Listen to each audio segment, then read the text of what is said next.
एमती कौन है जो आमको आंब चोरी करने को पड़ा। मु आज आम गाँव में थिबा दुर्गा माँ मंदिर को बुलवाई जाऊली। आ दयाकोरी आपण मैंने मो मंदिर में पहुँचा पूर्व मो चैनल को सब्सक्राइब करदे। एबे आमे मंदिर रे पहुँची जाइछो। देखंतु मंदिरटी केते सुंदर देखा जाउची। आउ एबे मंदिर रे पूजा चलीची।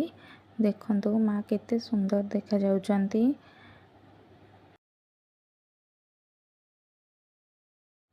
मंदिर रे माँ को पूजा सहित यज्ञ भी होउतला, जो मंदिरटी बहुत भल भाव सजा होता। एबे आमे मंदिर रे पूजा सारी घर को फेरुचु। जदि आपण मानक मो भिडियोटी भल लगी थाए लाइक करदेबे। घरे पहुँची सारी संध्यारे आम गाँ पोखरी के बुलवा जाइथिलु। देखंतु पोखरीटी केते सुंदर देखा जाउची। आमे एबे जाउचु पाखरे गोटे आंब गछ अछि, सेठु आंब आनिबा पई। मो माँ सेठु किछि आंब आनिले। देखंतु एठी केते बड़ गोटे हुंका होईची। सेठु फेरवा बाटरे देखिलु हठात एते लोक। तापरे जानिबा को पाइली कि गाँ रे जनकर व्रत घर होउछे।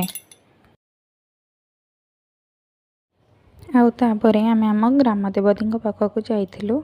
रहुची जय जगन्नाथ।